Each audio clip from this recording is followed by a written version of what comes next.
Baik, sekali lagi selamat pagi untuk kita semuanya. Salam sehat selalu. Ya, kita menyanyikan satu pujian terlebih dahulu untuk menyambut firman Tuhan. Nomor 122. Seperti rusa rindu sungai.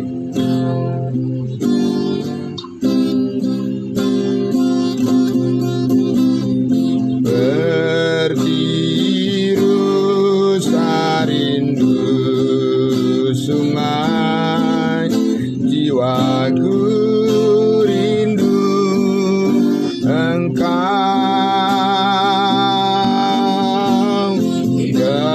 Engkaulah Tuhan hasrat hatiku, jiwaku rindu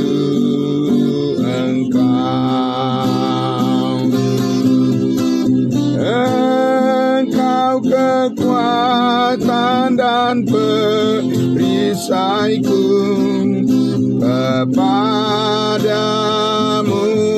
aku berserah.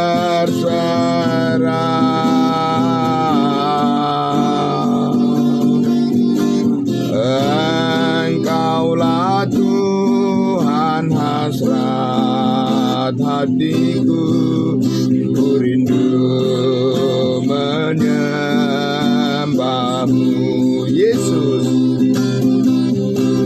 Yesus, Yesus, Engkau ajaib bagiku.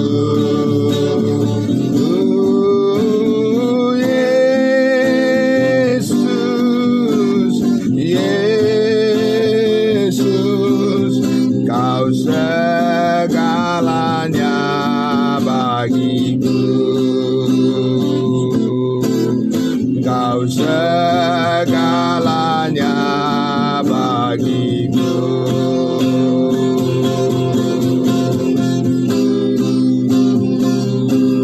Amin, puji Tuhan. Ya, baik, selamat pagi untuk hambanya Bapak Pendeta Pardosi yang sedang dalam perjalanan. Ya, sedang dalam perjalanan menuju bandara. Sehat-sehat selalu Pak, kita doakan ya Pak ya. Ya, puji Tuhan. Oke, ya. nanti dulu besok ketemu ya Pak ya. Ya, Oke, nanti dulu, Pak, ya. Baik, sehat juga untuk Ibu ya yang diantarkan ke kampung halaman. Sehat ya buat orang tua. Ya, terima kasih Pak. Ya, baik.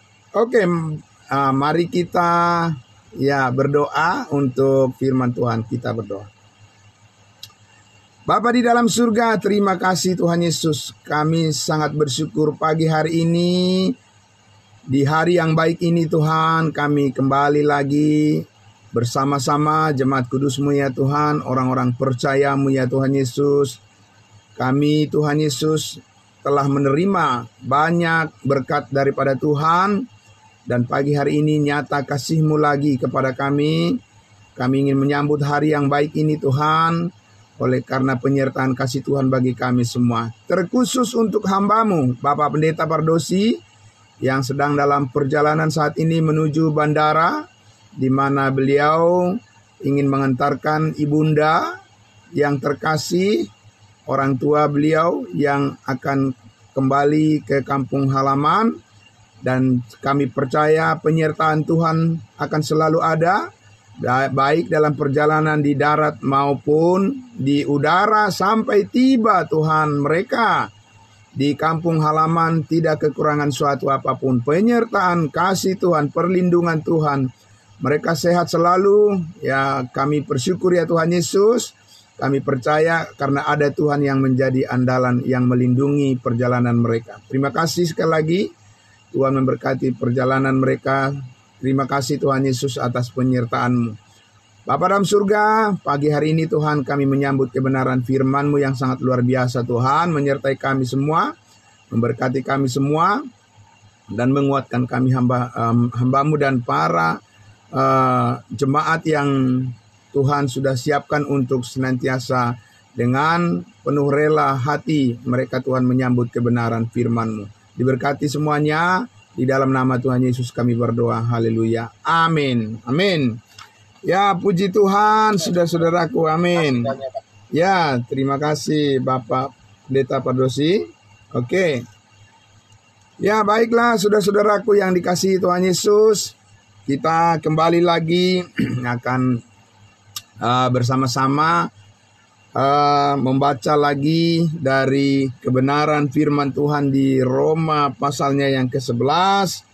Dan ada satu bagian yang sangat penting lagi yang akan kita lihat di khususnya dari bacaan kita Roma pasal 11 ayatnya yang ke-12. Tapi saya akan membaca dari ayat 11. Jadi 2 ayat saja dulu yang akan ya boleh 3 ayat ya.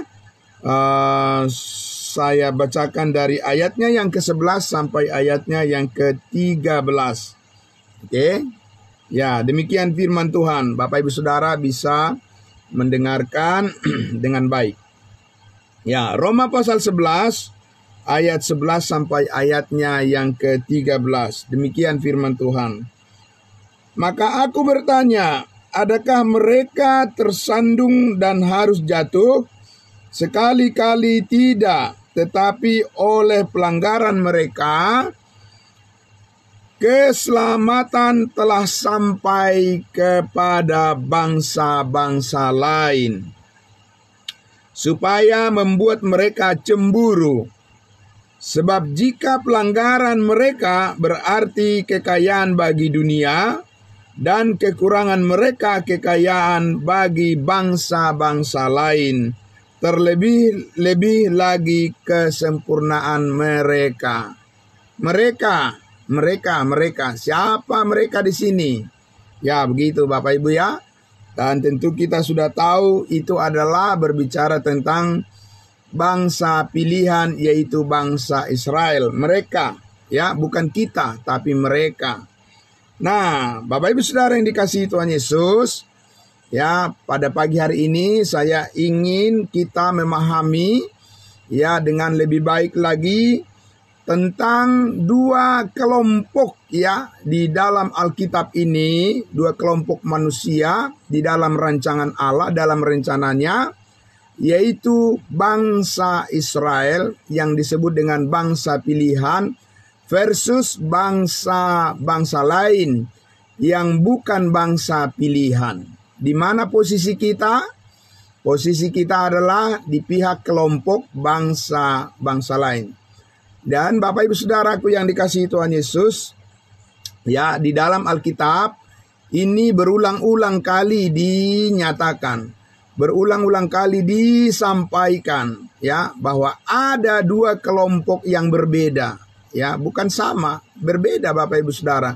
Kalau sama untuk apa ditulis? Bangsa pilihan, bangsa Israel, mereka, dan bangsa-bangsa lain, ya, bangsa-bangsa yang tidak mengenal Allah, yang disebut kalau orang Israel disebut adalah bangsa yang bersunat, sedangkan bangsa-bangsa lain itu disebut bangsa yang tidak bersunat. Ya, kalau tidak ada gunanya kalau tidak ada perbedaannya, untuk apa itu disebutkan berulang-ulang di dalam Alkitab, Bapak Ibu Saudara?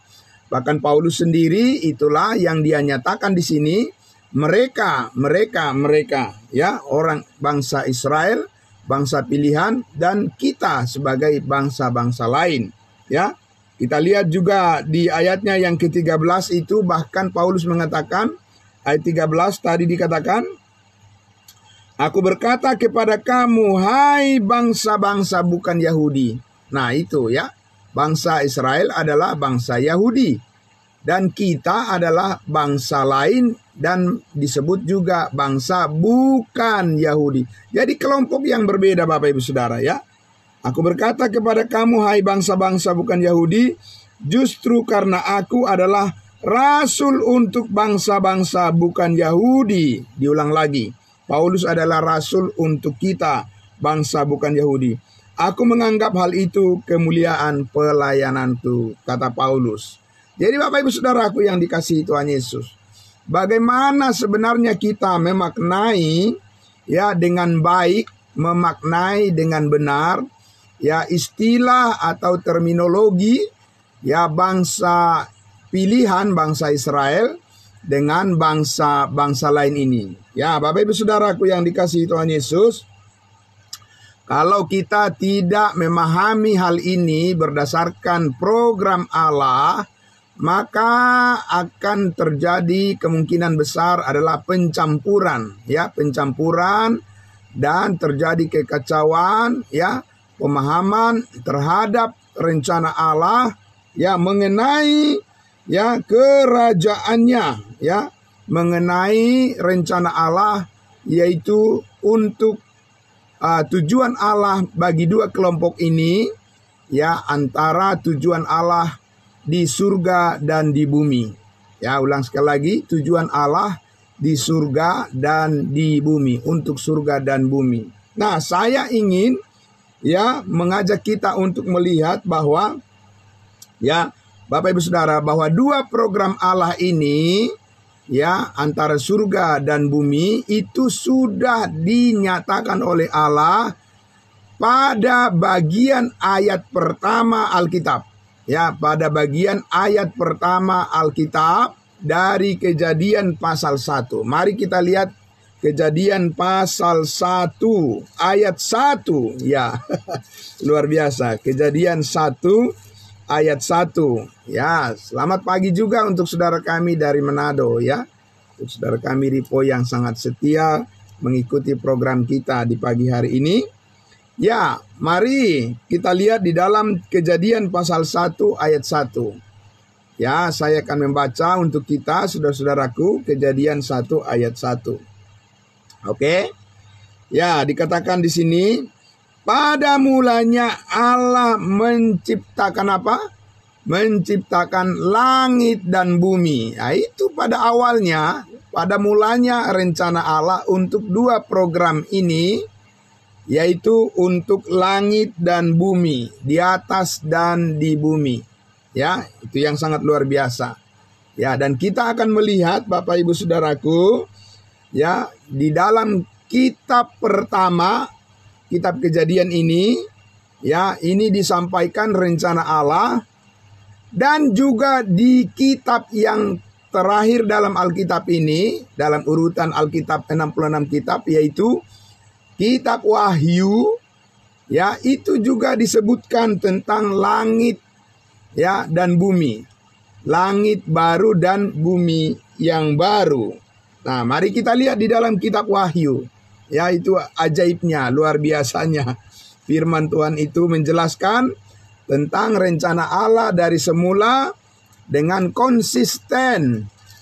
Ya, Bapak Ibu Saudaraku, itu akan dilaksanakan oleh Allah untuk dua kelompok manusia yang berbeda sesuai dengan rencananya.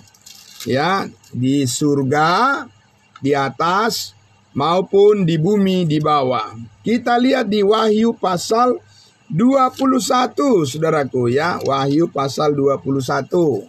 Ya, tadi kita sudah lihat di ayat pertama, Kejadian, pada mulanya rencana Allah menciptakan langit dan bumi. Ya.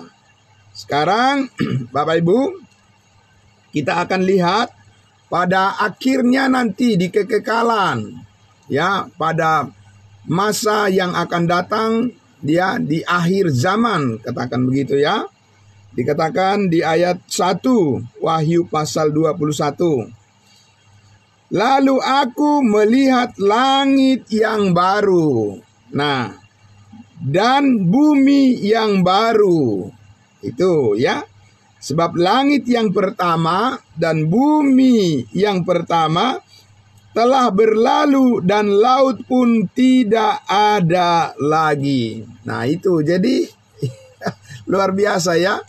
Di kitab Kejadian dikatakan Tuhan punya rencana untuk dua kelompok manusia, ya, dua tempat program Allah di langit dan di bumi, dan juga pada akhirnya juga nanti, ya, akan diciptakan, dikatakan langit yang baru dan bumi yang baru, ya, menggantikan yang lama. Nah, Bapak Ibu Saudaraku yang dikasihi Tuhan Yesus, dalam rangka dua program Allah itulah kita mengerti ya istilah daripada bangsa Israel, bangsa pilihan, dan bangsa lain, bangsa bukan Yahudi dan bangsa Yahudi. Karena bangsa Israel, bangsa pilihan, itu akan menempati kerajaan Allah di bumi, kerajaan sorga namanya. Ya. Dan ya surga di atas, untuk program Allah yang di atas, kelompok orang percaya yang akan menghuni, ya, yang akan menempati surga di atas adalah mereka yang diangkat di awan-awan nanti oleh Yesus Kristus pada saat kedatangannya yang rahasia, bukan kedatangan yang di bumi. Kedatangan yang di bumi kedua kali itu untuk bangsa Israel. Sedangkan kedatangan Tuhan yang di awan-awan yang rahasia adalah untuk tubuhnya. Tubuh Kristus dari bangsa-bangsa lain yang saat ini ya sedang hidup dalam perjalanan masa kasih karunia Allah, zaman kasih karunia Allah, sampai berakhir nanti di masa pengangkatan. Jadi itu dua kelompok yang berbeda. Orang-orang percaya, dua-duanya orang-orang kudus, ya, orang-orang kudus, baik orang-orang Israel yang disebut sisa, ya, itu adalah orang-orang kudus juga, ya, Petrus, Yohanes, dan seterusnya. Dan kita dari bangsa-bangsa lain, orang-orang kudus yang disebut sebagai tubuh Kristus. Amin. Nah, itu Bapak Ibu Saudara. Jadi kalau kita ingin memahami, mengerti apa maksud daripada Paulus mengulang-ulang ya, bangsa Israel, bangsa Yahudi, bangsa bersunat, ya, bangsa lain, ya, bangsa yang tidak bersunat, bangsa bukan Yahudi. Nah, itu baru kita mengerti di mana posisi kita, di mana kelompok kita. Amin. Ya, jadi jangan ya tercampur kelompoknya. Kita harus berada di barisan yang Tuhan tempatkan di mana kita berada. Amin. Ya, iya Bapak Ibu Saudaraku, kita berada di barisan di mana kita ditempatkan oleh Tuhan di dalam tubuh Kristus. Itu barisan kita berjalan dan melayani Tuhan. Jangan pindah ke barisan yang lain. Amin, saudaraku. Kita tetap berada di barisan yang sudah Tuhan tetapkan bagi kita, yaitu barisan kasih karunia tubuh Kristus, agar kita memahami pertandingan dan perlombaan kita dalam iman yang benar. Nah, Bapak Ibu Saudaraku yang dikasihi Tuhan Yesus, karena itulah ya, jadi kita bisa memahami apa yang dimaksud oleh Rasul Paulus tadi. Kembali lagi kita ke Roma pasal 11 ya. Mari kita kembali ke Roma pasal 11 ya. Disinilah kita memahami apa maksud daripada Rasul Paulus ya mengatakan di ayat 11, maka aku bertanya, adakah mereka, yaitu bangsa Israel tadi ya, tersandung dan harus jatuh? Sekali-kali tidak. Ya, tidak tentu artinya jatuh di sini adalah bahwa selamanya Tuhan menolak mereka. Tidak. Tidak selamanya Tuhan menolak bangsa Israel, karena mereka nanti akan diterima kembali. Pada saat Yesus datang kedua kali ke bumi ini, ya, kakinya dikatakan berjejak di Bukit Zaitun di Yerusalem sana. Nah, tetapi lanjut lagi, tetapi oleh pelanggaran mereka, pelanggaran bangsa Israel, apa pelanggaran mereka Bapak Ibu Saudara? Banyak pelanggaran mereka karena mereka juga manusia biasa. Ya, mereka juga adalah orang-orang berdosa sama seperti kita. Tapi ada pelanggaran mereka yang sangat berat, ya, yang tidak pantas itu mereka lakukan karena mereka sudah tahu tentang hal itu, tapi mereka melanggarnya, ya, sehingga itu adalah merupakan pelanggaran yang paling berat di mata Tuhan dari bangsa Israel. Apa itu? Mereka menyalibkan Mesias Yesus Kristus. Mereka menolak kesaksian Roh Kudus. Jadi 3 kali bangsa Israel menolak ya Allah Tritunggal. Ya, di bawah pimpinan Musa mereka menolak Allah Bapa dengan membuat patung berhala, ya, untuk mereka menggantikan Tuhan dengan berhala. Itu dosa yang sangat besar mereka lakukan. Dan pada saat Yohanes Pembaptis ya datang dan menyerukan supaya bangsa Israel bertobat, ya mereka mengizinkan, ya mereka senang Yohanes Pembaptis itu dibunuh oleh Herodes. Dan yang kedua, ketika Allah Anak Yesus Kristus sebagai manusia datang ke dunia ini, mereka menyalibkan dengan tangan mereka sendiri, ya Israel menyalibkannya. Dan ketika Roh Kudus turun, ya pada hari Pentakosta, dan pada saat juga Stefanus yang dipenuhi dengan Roh Kudus, ya mereka juga membunuh Stefanus. Jadi kesaksian Roh Kudus juga mereka tolak. Jadi mereka menolak Allah Bapa, Allah Anak, dan Allah Roh Kudus. Itulah kejatuhan mereka. Yang mengakibatkan apa tadi? Ya, dikatakan tetapi oleh pelanggaran mereka keselamatan menjadi sampai atau diantarkan kemana? Diantarkan kepada kita bangsa-bangsa lain. Puji Tuhan Bapak Ibu Saudaraku. Puji Tuhan apa? Bukan puji Tuhan bangsa Israel jatuh, tidak. Puji Tuhan karena dari kesalahan mereka, Tuhan bermurah hati kepada kita. Amin. Ya, keselamatan, hidup yang kekal, melalui penebusan oleh darah Kristus yang sempurna, diantarkan kepada kita yang jauh dulu dari keselamatan sekarang menjadi dekat oleh darah Kristus. Amin. Haleluya, puji Tuhan Bapak Ibu Saudaraku yang dikasihi Tuhan Yesus. Akhirnya sampai juga kepada kita keselamatan, hidup yang kekal, berkat-berkat surgawi yang melimpah di dalam Kristus Yesus Tuhan kita. Dan itu dinyatakan melalui pemberitaan yang disampaikan oleh siapa? Oleh Rasul Paulus. Makanya di ayat 13 dia katakan apa? Aku berkata kepada kamu, hai bangsa-bangsa bukan Yahudi, kita ya.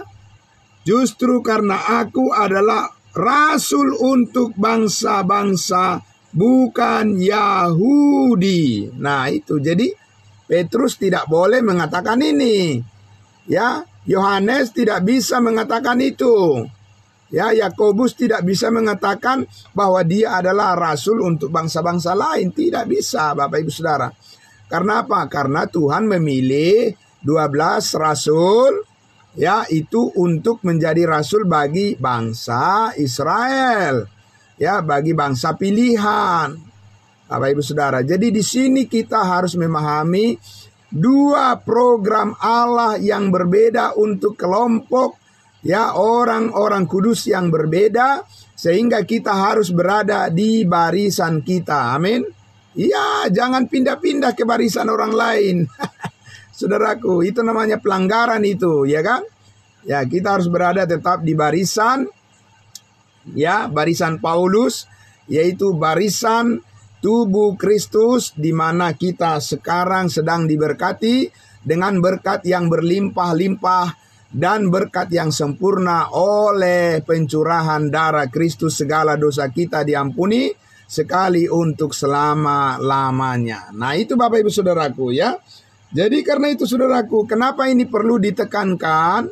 Kenapa ini perlu dijelaskan berulang-ulang supaya kita paham bahwa saudara-saudaraku yang dikasihi Tuhan Yesus, karena kekeliruan pemahaman terhadap program Allah inilah ya kekeliruan terhadap pemahaman atas dua program Allah ini, pencampur adukan terhadap dua program Allah yang berbeda inilah, maka muncullah istilah Israel rohani.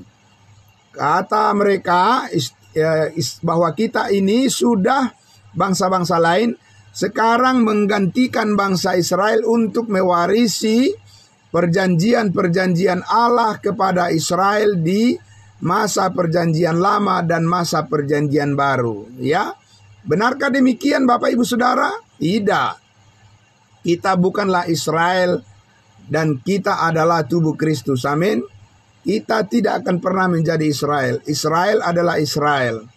Dan kita adalah tubuh Kristus. Tubuh Kristus adalah tubuh Kristus. Dua-duanya tujuannya adalah memuliakan Tuhan Yesus. Amin. Ya, orang Israel akan memuliakan Yesus Kristus sebagai Raja. Dan kita memuliakan Yesus Kristus sebagai kepala tubuh. Dan kita adalah anggota-anggotanya. Amin. Nah, itu dua kelompok yang berbeda. Jangan pindah ke barisan yang lain. Jadi Bapak Ibu Saudara, ya ada dua, ya paling tidak saudaraku yang dikasihi Tuhan Yesus, ya ada dua kelompok yang ya mempunyai pandangan bahwa sekarang gereja adalah Israel rohani. Yaitu kelompok yang pertama itu disebut preterism. Ya, preterisme ini hampir sama dengan penganut daripada teologi perjanjian atau covenant theology. Ya, jadi mereka ini ya mempercayai bahwa mereka katakan bahwa sejak Yesus Kristus sudah bangkit dari antara orang mati, dan saat itulah kerajaan sorga sudah berlangsung di bumi ini.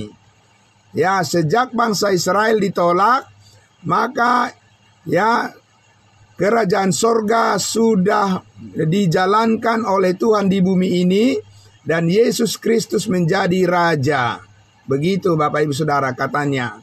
Jadi mulai dari abad pertama, kira-kira tahun 70-an, sejak saat itu dikatakan kerajaan sorga sudah berjalan di bumi ini, ya, dan Yesus adalah rajanya untuk menggenapi perjanjian-perjanjian kepada Israel, tapi sekarang itu digantikan oleh gereja katanya. Makanya gereja disebut menjadi Israel rohani katanya, ya. Nah, Bapak Ibu Saudara yang dikasihi Tuhan Yesus, ya, maka kita lihat itu bertentangan dengan apa yang dikatakan Paulus di sini. Ya, karena apa? Karena Paulus mengatakan bahwa Israel suatu saat nanti sebagai bangsa akan dipulihkan oleh Tuhan, sedangkan kita saat ini adalah tubuh Kristus, ya, yang akan yang menantikan kedatangan Yesus di awan-awan. Sedangkan bangsa Israel menantikan kedatangan Yesus yang kedua kali di bumi ini. Jadi itu Bapak Ibu Saudara, ya. Jadi kekeliruan pemahaman terhadap dua program Allah inilah yang mengakibatkan makanya ya pencampur adukan di dalam berita Injil itu terjadi. Ya, ada yang mengatakan bahwa keselamatan itu bisa hilang karena apa? Karena bangsa Israel ya itu belum diselamatkan, karena orang-orang Israel juga belum diselamatkan, masih menanti-nantikan keselamatan. Pengampunan juga begitu juga, ya. Pengampunan juga katanya belum semua selesai. Karena apa? Karena bangsa Israel masih diminta untuk mengaku dosa, ya, supaya diampuni. Nah, itulah Bapak Ibu Saudara, ya, karena barisan itu sudah dikacaukan, ya. Ya, tidak dibedakan antara barisan kelompok daripada orang Israel yang belum diampuni. Memang mereka harus bertobat karena dosa yang besar yang mereka lakukan. Tetapi sekarang keselamatan itu sampai kepada kita bangsa-bangsa lain, dan keselamatan kita adalah ya bukan karena perjanjian-perjanjian yang disampaikan oleh Tuhan kepada nenek moyang bangsa Israel, tapi keselamatan kita adalah atas kasih karunia Tuhan yang sempurna, oleh karena penebusan oleh darah Kristus telah mengampuni segala dosa kita sekali untuk selama-lamanya. Amin. Nah, Bapak Ibu Saudaraku yang dikasihi Tuhan Yesus, karena itulah kita melihat bahwa ya pemberitaan Injil kasih karunia Allah saat ini sangat penting disampaikan kepada semua orang. Karena apa? Karena setiap orang yang percaya saat ini ya dikatakan dimeteraikan dengan Roh Kudus, ya. Dan setiap orang yang percaya saat ini dibaptiskan ke dalam tubuh Kristus yang kekal dan permanen abadi sekali untuk selama-lamanya. Maka kita sekarang melayani di dalam tubuh Kristus yang sudah ditebus dengan sempurna. Bapak Ibu Saudaraku. Nah, itu adalah bagian ya berkat Tuhan yang sangat luar biasa saat ini, ya diberikan secara cuma-cuma kepada bangsa-bangsa lain, ya, dan dikaruniakan itu berdasarkan kasih-Nya yang besar yang telah dilakukan oleh Yesus Kristus di atas kayu salib. Kita dibebaskan dari kuasa maut, kita dibebaskan dari kuasa dosa, kita hidup bersama-sama dengan Kristus di dalam kehidupan kebangkitannya dari antara orang mati untuk hidup selama-lamanya. Amin. Puji Tuhan Bapak Ibu Saudaraku yang dikasihi Tuhan Yesus. Maka sekali lagi ya kita orang-orang percaya, orang-orang kudusnya Tuhan harus terus menyuarakan kebenaran Injil-Nya. Karena apa? Injil adalah kekuatan Allah yang menyelamatkan setiap orang yang percaya.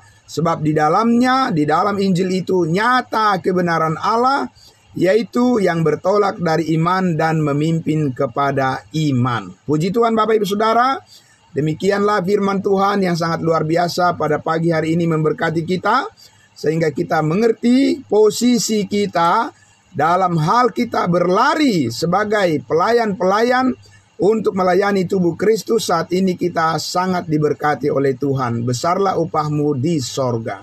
Puji Tuhan, mari kita berdoa. Bapa dalam surga, terima kasih Tuhan kami sangat bersyukur pagi hari ini. Engkau sudah menolong kami Tuhan untuk memahami rencana-Mu yang terindah. Bahwa kami adalah anggota tubuh Kristus yang telah ditebus dengan sempurna oleh darah Kristus yang menyucikan segala dosa kami sekali untuk selama-lamanya. Dan kami adalah anggota tubuh-Mu yang abadi dan melayani di dalam kemuliaan-Mu. Terima kasih Bapa dalam surga. Tuhan memberkati semua orang-orang kudus-Mu yang selalu setia untuk datang pada pengetahuan akan kebenaran, supaya kami semua memuliakan-Mu di dalam seluruh kehidupan kami. Kami berterima kasih Tuhan Yesus, pagi hari ini diberkati semua saudara kami. Di dalam nama Yesus kami berdoa, kami sambut hari yang baik, hari yang baru untuk kami melakukan kehendak-Mu. Terpuji Engkau Bapa di surga kekal selama-lamanya. Haleluya, amin. Amin, terima kasih, selamat pagi. Tuhan memberkati kita saudara-saudaraku, shalom. Ya.